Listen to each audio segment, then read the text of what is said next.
We're at the beginning of tape 4 of the interview with Hilda. Before I Thieberger. went to Billitz in the lager, my brother was already in a German other place, not from our part, but my husband belonged, or I went later on to work. He worked for the Germans in Germany for I don't know what he did.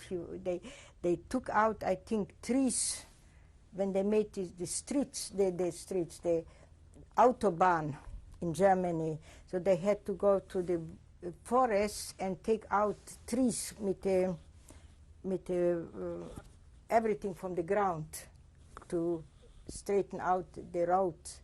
And my brother was there, a foreman. He was good, very good, so they made him like he has to help the other ones too.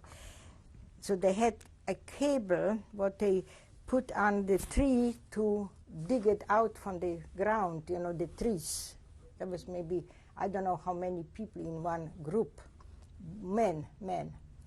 And my brother was, there was the cable, and one of the men couldn't start it.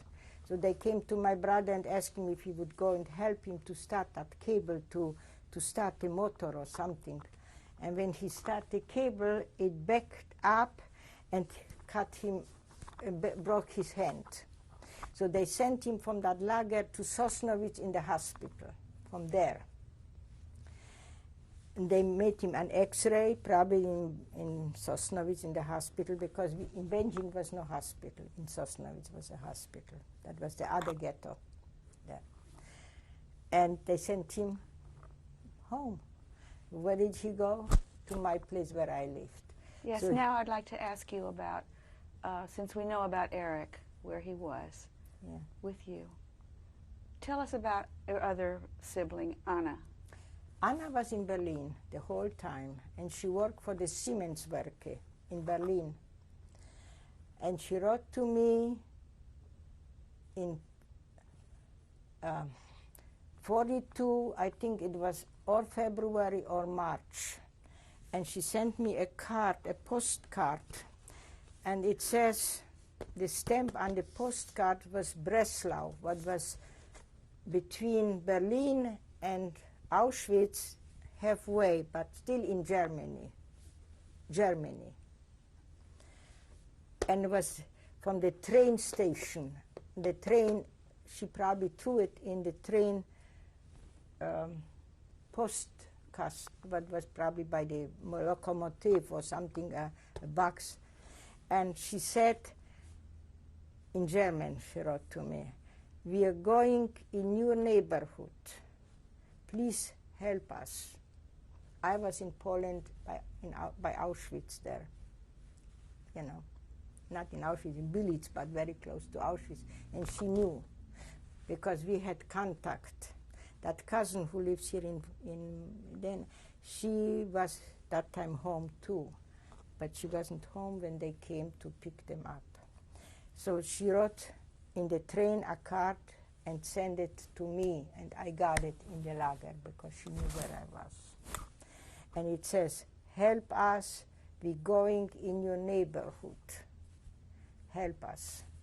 And it was my sister, her fiancé, she was engaged. My aunt, that mother of that cousin who lives here in Kew Garden in New York, and her son, her brother, my aunt's son, and the daughter wasn't on, only because she wasn't there. And that was the card. I had it to the end of the war, and I don't know what happened to the card. I wanted, that was my everything. Who could go to Auschwitz? There was one door in and no doors out. Only when they ran away, there was a few children left, but they didn't have time to gas them in Auschwitz. There was maybe 30 kids left in Auschwitz. I was in Billitz. My daughter wanted me to go and take one of the children and take it. But we didn't have anything to eat by ourselves, and I didn't have any room where to go, and I thought... When you were, And that was the time when my brother came to me to stay with me, there in that Benjin. And he got out of it, and he worked for the he was a furrier, so they took him in a factory where they made for the Germans, for the airplanes, the warm coats or something, I don't know, some fur, he worked there. And he stayed for a while there, my brother. Tell me about getting a place in Bendine. So how I got the place? Somebody, well, I told you, the lieutenant sent that letter to the Jewish Community Center, and the Jewish Community Center tried to get me. They came to the station, they saw my aunt laying on the straw on the floor, and I was probably sitting around, and they told me they will try to get me something. So they got me a room in an attic by what was a woman by herself, but she worked as a maid by another Jewish family. How did they happen to come and help you so quickly? Not right. 3 days she was there. Why did they come? What made them know that you were there? Because my aunt was very sick on the floor, laying on straw. They put her straw on the floor. Nobody wanted to let us in because of her. They was afraid she's something wrong with her. But they finally came? Yeah, and then somebody came from the Jewish Community Center and took us, all three. There was my cousin, her daughter, and my daughter, and me and her, and they took us up in that attic in Grzechów, that was out from Benjin in not a village, but a park out there. What was it like living in that place? Where did you live? What did you do room, with your daughter? It was one room with a window, a big window, and one room in a double bed, and a single bed was in that room. And that woman who owned that room was sleeping and working for a Jewish rich family somewhere as a maid or something. But she was very dirty, and her bed was not touched. Because when my brother came to my house, that place, I got to billets to my husband that time. And he took it was a little bunk bed there, and I slept on that. It was so much, The bed box was in that room, that brown one, what was in the bed. I was sitting the whole night and kneading for Polish people. They brought me a little bit beans or potatoes or something for that, what I made sweaters. I was kneading. So the whole night I was sitting and watching the brown bags walking, and they smelled so bad. So how long were you there? I was there maybe 6 months, 3 months, 6 months. I don't remember. I wrote to my husband always, and I told him. Did anything happen there that was very frightening? But my daughter was already in village by friends. There was a few families in village, Jewish families, like Gerda with her family. Gerda. And Rosenthal was other. There was only over the street to go. My husband knew the girls. There was 3 daughters. And they took my daughter in before I came to village, because I didn't have any. See, we had to go when they had they gave us once a month or once in a week. You had to go for potatoes. You had to stay hours till you got to the window where they give you out the potatoes. But he wasn't from Benjin, so all the people what was more stronger than I did, they pushed me always in the back. Sometimes I was standing for 3-4 hours. What year was this? In 42. 42. 41. Where did you go from there? What happened then? To Bielsko, to Bielsk, to my husband in the lager. And there was an attic on the 4th floor up there, the 3rd floor, pardon me. There was 2 floors.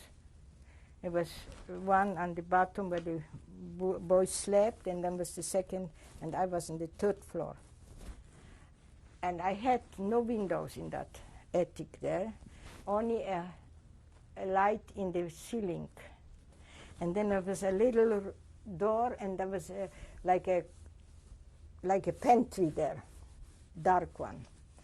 So they put me a machine up there in that room, and a table, and 2 iron beds, folding beds. So I slept on that side, my husband slept on the other bed. And I had my daughter with me, Renee, in that place. because she was first by the Rosenthals, but then they was afraid they will take them to work somewhere too, and they didn't know what to do with her. So I brought her over. So she was very good. She heard better than me. When somebody wanted from the SS to come up to my room, or the police or whoever, there was wooden steps to that room there. You know, not the regular steps, only wooden steps. And they all had boots, not shoes, but boots, where I can hear. And my daughter was she listened so much. So when we had somebody coming up the steps, was not the boys, because the boys, there was 30 boys there, they working. They never came in the daytime up, but even in the evening, we knew that's not the SS, the Gestapo or SS.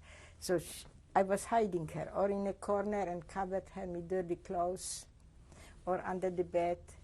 And I had a table a little bit higher than that, and I put a sheet, a white sheet, like a tablecloth, and it was hanging to the, so I sticked her under that table there.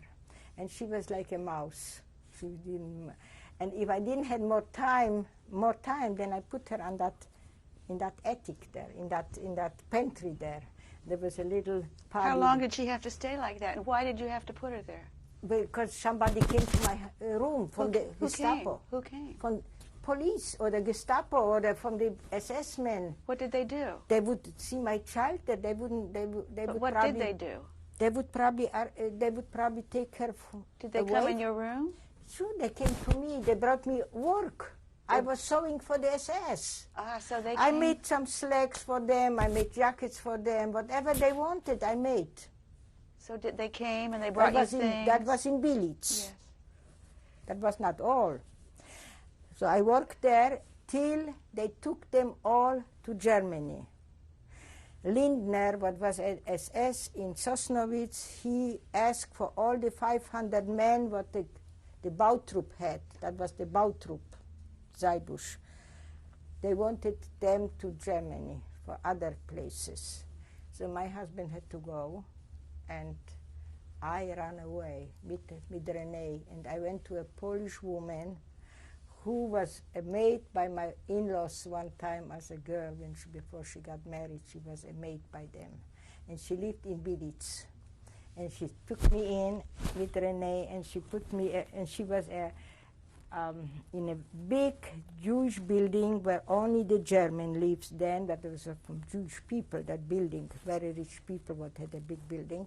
So the German, when they lived, the wives of the SS, Gestapo, I don't know who lived there, she was the janitor in that house, that woman, and she had 2 girls. How long were you there? I was there maybe 3 months by her. And where did you go then?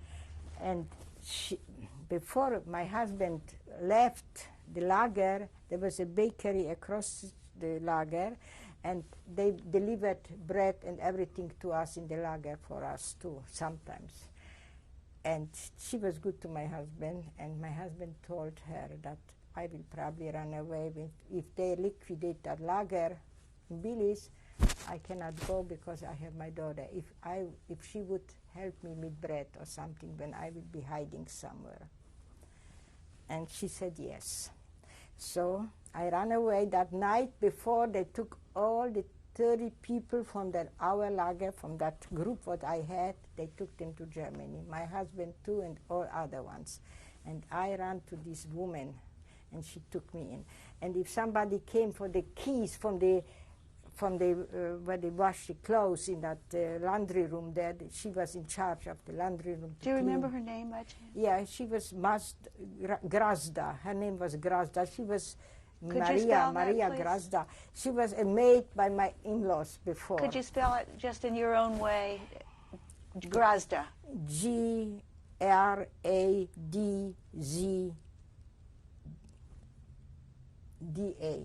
Grazda. And she had 2 little girls. So when somebody knocked on her door from the German people who lived in her house for the keys from the laundry room or whatever they wanted, they should clean, she should clean something. So she stuck us, always me and my daughter, in the pantry. She had a little pantry, and we were sitting there till that people left, and then we came out again. But she went to that baker's wife there, to that baker's woman, for bread for me. And she told them that I am by her and that she was working for my in-laws. And she gave her always what she wanted. But the lieutenant, the Kolib, not the Hauptscharführer, but the SS men, when everybody got to Germany, he didn't go with them. Only the Jews went, and he stayed.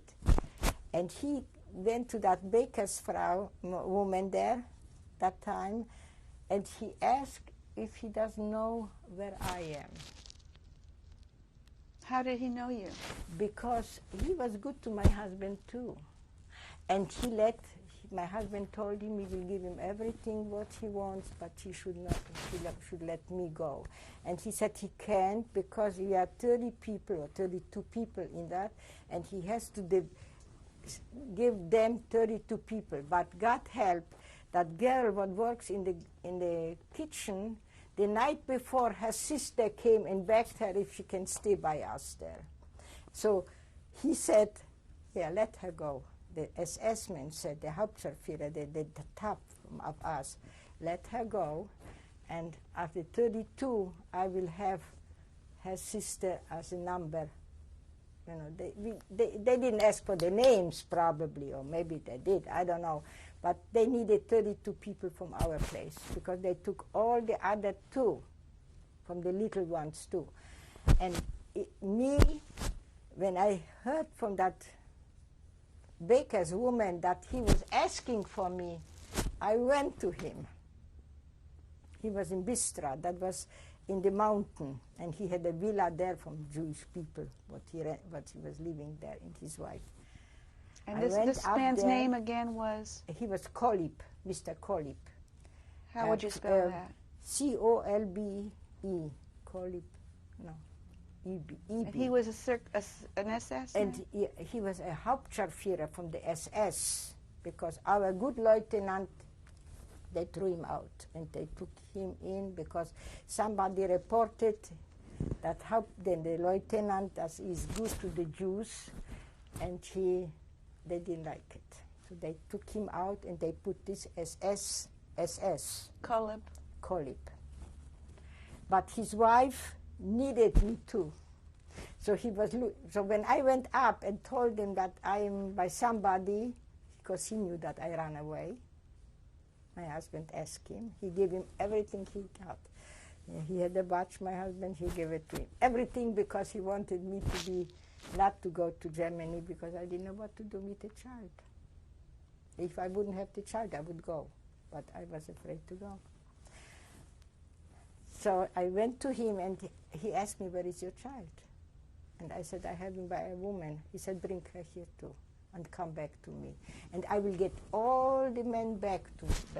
He said, I need them here. So I was hoping that my husband will come back. And he did, but he didn't come to him because he never got the man.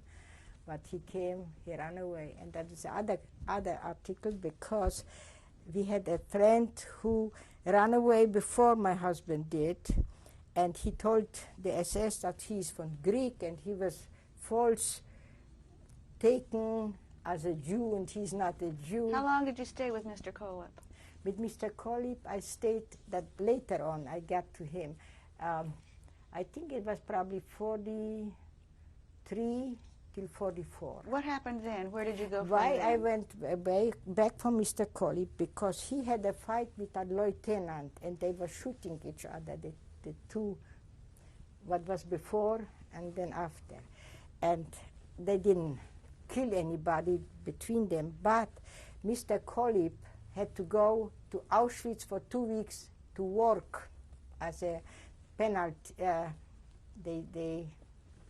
Because he was shooting about other They punished him? They punished him, and the lieutenant got arrested because they had a fight together.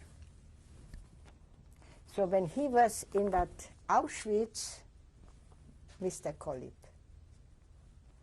she asked me to stay in her house and sew for her.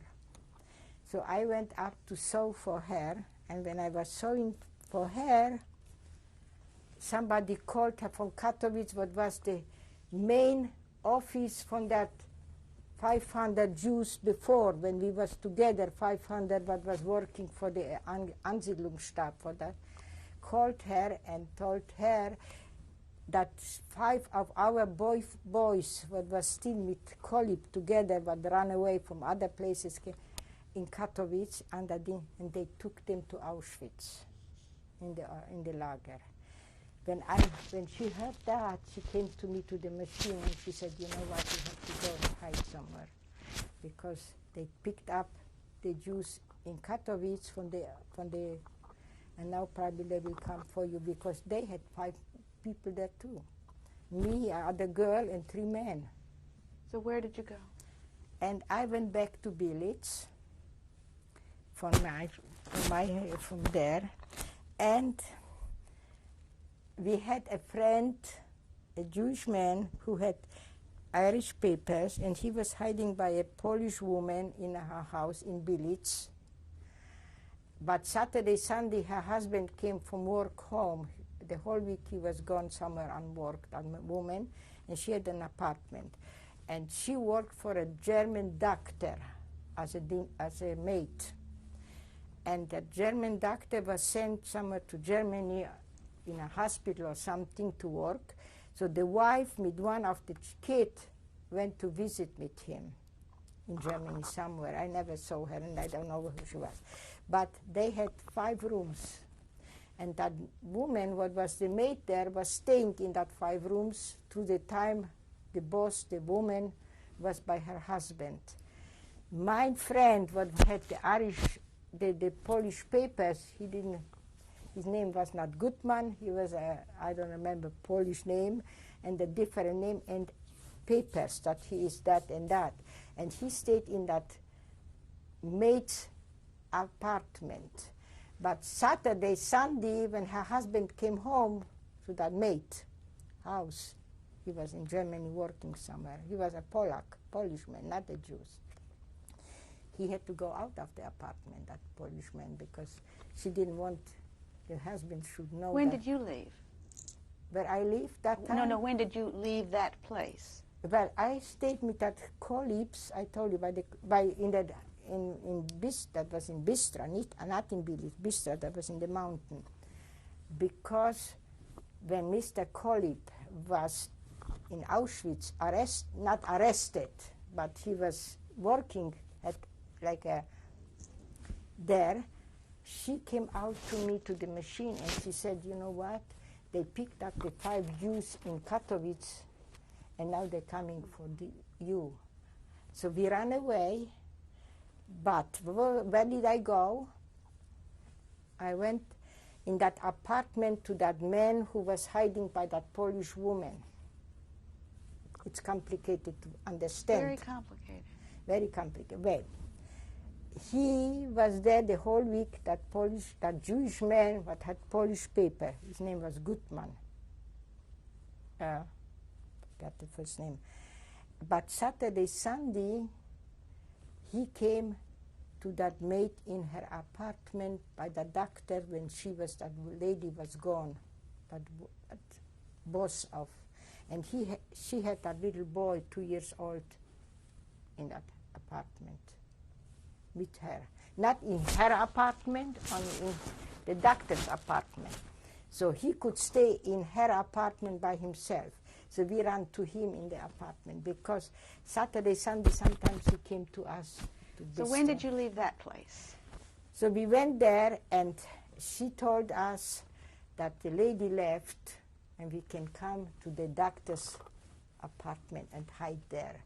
We was not by ourselves. It was a third man, Mr. Lerner, who died last year in Florida. He was with us too because he was my husband's. He took him like a child, with him every place he went. He was not married, and he went with him every place. And so when that Mr. Kolib was in jail in Auschwitz, I ran away with my husband. He was already in Bistra by me. He ran away from Germany, and he came one evening to Bistra. Why? Because one other man came he worked. They went Yeah, that's complicated too.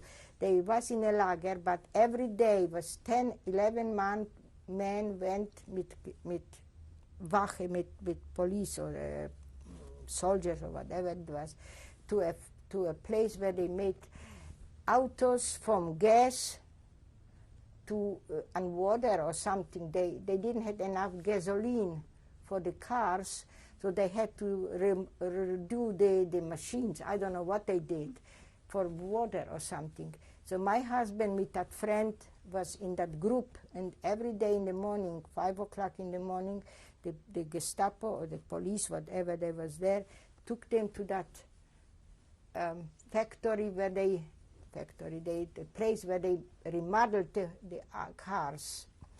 And when the man what was hiding by that woman too went up and saw my husband in that factory and told them they should try to run away, because in January they were supposed to get that striped clothes. The Jews, everybody was supposed to get striped clothes. And since my husband was hoping to run away from there and come to me, to Bistra, to me, he was afraid when he will have the stripes on, then he cannot run away anymore. Then everybody will recognize him. Because the last year everybody had, I don't know, maybe you saw it in the pictures, the Jews had stripes on. We're almost up to 1945 now. Where were you in Liberation? Liberation 45, I was by the Davids in a basement, because my husband came too. How did you know them? How did you get acquainted with them? The Davids? Yes. When my husband was still in village, in the lager, he worked very often with the mechanic in the place where Mrs. David lived.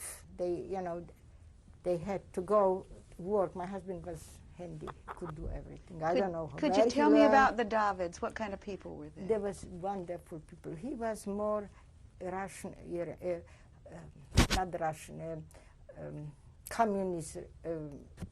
He said, you have to help everybody. He always said that. A big man. And he was a chauffeur. He was trying to take, not trying, they sent him very often with trucks to Auschwitz when they caught Jews somewhere or Poles who did something wrong. They put them on trucks and they from village and took them to Auschwitz in the chamber, in the ovens there. And he was sometimes driving these trucks to Auschwitz. And Mr. David? Mr. David. And because they sent him from work, you know. He was a German man. And he helped whatever he could. He told something is wrong with the wheels. We have just a minute left on the tape. He has to help with, he has to fix the wheels or something, and they stopped the truck. And he let people run away. There was always SS on the top, but he managed somehow, and many of the people ran away and saved their lives. And he brought whatever left, he brought to Auschwitz. And he had to do it because he worked for the Gestapo. He was a mechanic. Mr. David was a mechanic, an auto mechanic, and a chauffeur too. So he worked in that. See, that's what I met Mrs. David. We'll end the tape, and then we'll start again shortly.